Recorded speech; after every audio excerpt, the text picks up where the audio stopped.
In the day I found you under a white undying light, and in the night I bound you, you call as I take flight. The mystery called me out from south to west and east, and back again to north, where died did any doubt.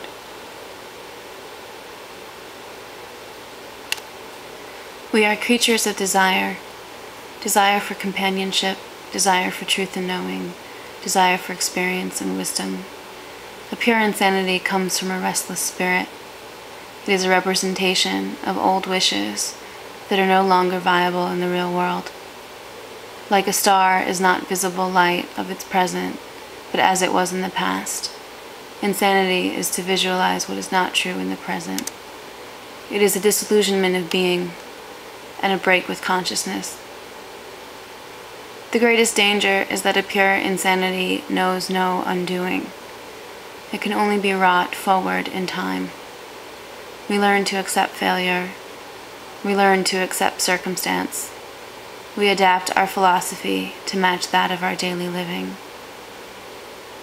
Some of us that fail to adapt instead adapt the world around us.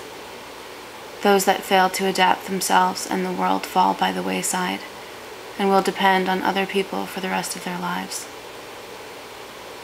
Would a God exist that allows for pure insanity to bring about irrevocable sin? How far into our philosophies ought we to fall, to trust in one, the way we feel and believe that it trusts in us?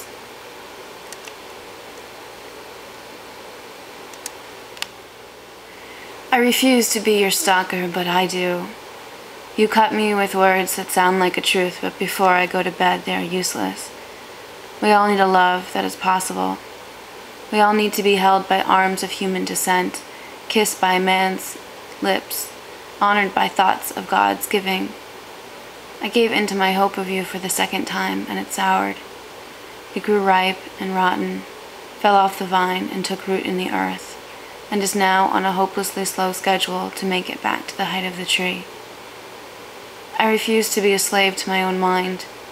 There is plenty more of me to go around. So what if it cries your name like it cried for mother or father? Do I vanquish you in order that I vanquish myself?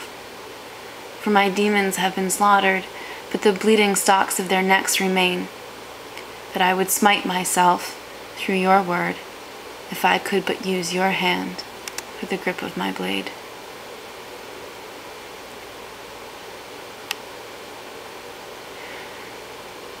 I am here for now, and the entrails of my affection for you are rotting in the open sun.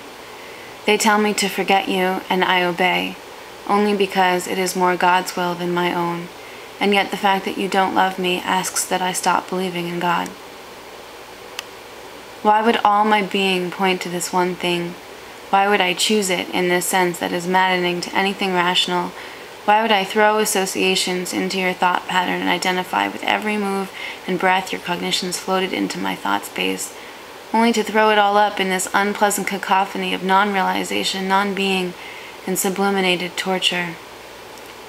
I am the guilty one of not choosing silence over repercussive contact. But I am not the only one.